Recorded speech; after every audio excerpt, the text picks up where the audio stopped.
By disclaimer, staff Monday, Moon suggests peace prize for POTUS congratulated for an apparent breakthrough in relations between South Korea and North Korea. South Korean President Moon Jae-in said, "It's President Trump who should receive the Nobel Prize."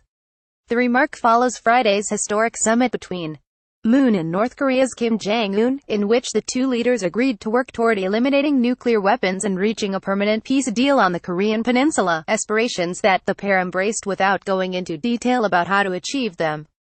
Moon and Trump spoke by phone Saturday to discuss the recent summit and Kim's pledge of unity and peace. The White House said they agreed that the unprecedented pressure put on North Korea by international sanctions led to this significant moment. In recent months, Trump has gone from engaging in a war of words with Kim to planning to hold a summit with the dictator, a meeting that is expected to take place within weeks. Before that encounter takes place, Trump also plans to meet with Moon. Elise Hu, NPR Tuesday, China seeks trade truce. President Donald Trump said a delegation to China will fix what he believes should have been addressed years ago. Delegation heading to China to begin talks on the massive trade deficit that has been created with our country, he wrote in a tweet on Tuesday morning. Very much like North Korea, this should have been fixed years ago, not now. He added, same with other countries and NAFTA, but it will all get done. The delegation, which includes Treasury Secretary Steven Mnuchin, will travel to China as the Trump administration inches closer to imposing a round of tariffs on $50 billion in imports from China. Some economists view the threat of tariffs as a bargaining tool to compel China to make concessions in trade discussions. Chinese officials are likely to propose terms such as agreeing to buy more U.S. products to reduce the trade deficit and to cut a 25% tariff on foreign vehicles, according to the Wall Street Journal. Amy Pickey, CBS News Wednesday, Mueller probe risks constitutional crisis. The Russia investigation may now lead to a question that has triggered legal debate for more than 4 decades. Can prosecutors subpoena a sitting president to testify before a grand jury? The simple answer, no one knows for sure. While different lawyers take different positions, they say that, if special counsel Robert Mueller seeks to compel President Trump's testimony via subpoena in the Russia case, the issue would likely be litigated all the way to the top. I think everybody would agree, regardless of their position, that it would ultimately be resolved by the Supreme Court, said Ryan Goodman, law professor at New York University and editor-in-chief of the website Just Security. Goodman said he believes President can be compelled to testify, citing the Supreme Court's decision in 1974 compelling President Richard Nixon to turn over White House tape recordings related to the Watergate investigation. Dave Jackson, USA Today, Thursday, prosecutors monitored White House calls. Federal investigators have monitored the phone lines of Michael Cohen, the longtime personal lawyer for President Donald Trump who is under investigation for a payment he made to an adult film star who alleged she had an affair with Trump, according to multiple senior officials and individuals with knowledge of the legal proceedings involving Cohen. At least one phone call between a phone line associated with Cohen and the White House was logged, the person said. 2 sources close to Trump's attorney, Rudolph Giuliani, say he learned that days after the raid the president had made a call to Cohen, and told Trump never to call again out of concern the call was being recorded by prosecutors. Giuliani is also described as having warned Trump that Cohen is likely to flip on him, something Trump pushed back on, telling Giuliani that he has known Cohen for years and expects him to be loyal, according to 2 sources with direct knowledge of the conversations.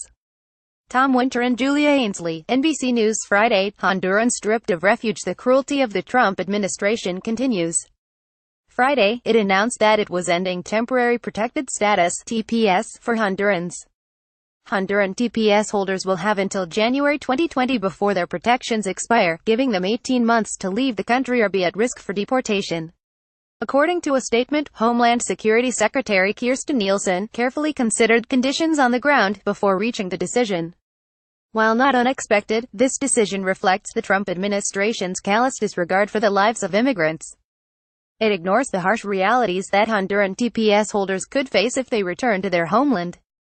Not only will it probably increase the size of our undocumented population, but the decision will upend the lives of tens of thousands of people who are legally living, working, and raising their families in this country.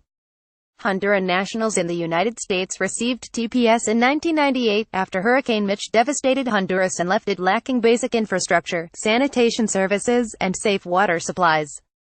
The country is still struggling with gang violence, poverty, and a breakdown of civil order. Honduras regularly makes lists of the world's most dangerous nations. Reyes, CNN Saturday. NRA speech spreads fake news on UK President Donald Trump told the NRA convention on Friday that knife crime in London has gotten so bad, one hospital was like war zone.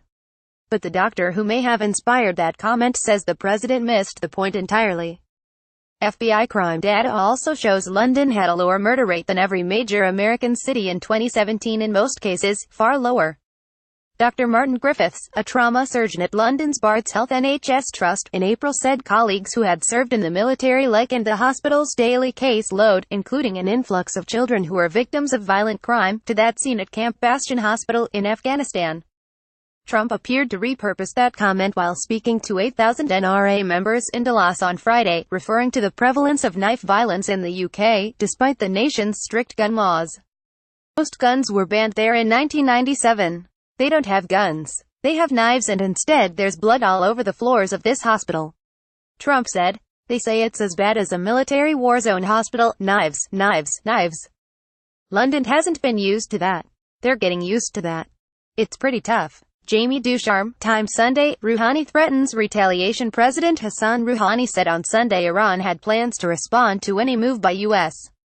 President Donald Trump on the 2015 nuclear agreement, and the United States would regret a decision to exit the accord.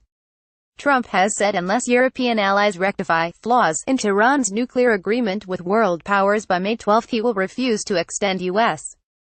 sanctions relief for Iran. "We have plans to resist any decision by Trump on the nuclear accord," Rouhani said in a speech carried live by state television. Britain, France and Germany remain committed to the nuclear accord, but, in an effort to keep Washington in it, want to open talks on Iran's ballistic missile program, its nuclear activities beyond 2025 when key provisions of the deal expire, and its role in Middle East crises such as Syria and Yemen. CNBC enjoyed this article. Help us to fund independent journalism instead of buying. Also in disclaimer, tweet checking. Who thinks that Theresa May is a Marxist? Harris covertly sinks to the depths of Twitter where alt-rightists tweet misleading graphs. Corbyn's deliberately start stories they know are false, and certain Mail on Sunday columnists think Theresa May is a socialist. Common sense about the imbalances in the UK economy. During my colonoscopy, I learned my consultant was an offspring of two architects. As he directed the colonoscope into places mostly approached from the other side, unless you're an nematode worm, he asked what I thought of the new hospital where my procedure was taking place. Sunday short film, Life Cycles by Ross Hogg. A short film by Ross Hogg. Weekend poetry, Spiders, and Other Poems. Poetry by Gloria Sanders. Weekend fiction, Disposition. A short story from Harris Coverley.